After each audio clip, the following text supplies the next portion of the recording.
রাজ্যের জনজীবনের জ্বলন্ত সমস্যা নিয়ে আন্দোলনে সিপিএম ফেব্রুয়ারি মাসব্যাপী রাজ্য জুড়ে মিছিল, সভা, ডেপুটেশনের কর্মসূচি হাতে নিয়েছে দল। পর্যায়ক্রমে চলবে আন্দোলন। মূলত নির্বাচনের আগে দেওয়া বিজেপি সরকারের প্রতিশ্রুতির বাস্তবায়নের দাবিতেই এই কর্মসূচি। তাদের দাবি, রেগায় 200 দিন ও 2F 100 দিনের কাজ, কৃষি ঋণ মকুব, 1.5 গুণ দামে ফসল কেনা, সামাজিক ভাতা 2000 টাকা করা, মাধববাড়ি গুলিকাণ্ডের ঘটনায় বিচার বিভাগীয় তদন্ত সহ 6 দফা দাবিতে সিপিএম এর আন্দোলন। সোমবার দলের সদর মহকুমা কমিটির উদ্যোগে হয় মিছিল সভা। এদিন মেলার মাঠ থেকে বের হয় স্লোগান সোচ্চার মিছিল।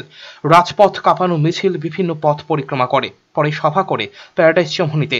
উপস্থিত ছিলেন সিপিএম নেতা পবিত্র কর, রতন দাস, তপন দাস, বাবুল ভদ্র সহ অনেকেই।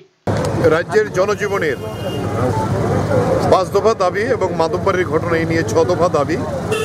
প্রথম কথা হল রেগা এবং 2F।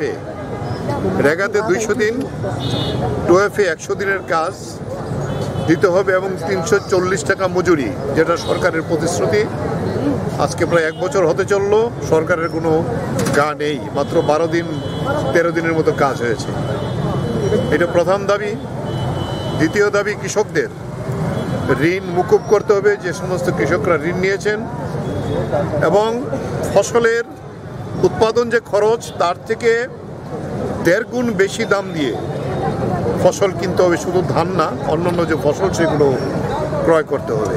6 দফা দাবির সনদ নিয়ে এক প্রতিনিধি দল স্মারকলিপি জমা দেয় সদর মহকুমা শাসকের কাছে। নির্বাচনের আগে দেওয়া প্রতিশ্রুতি জোট সরকার পূরণ করছে না বলেই আন্দোলনে নামছে প্রধান বিরোধী দল, মনে করছেন রাজনৈতিক মহল। ব্যুরো রিপোর্ট, চ্যানেল 3 রাত।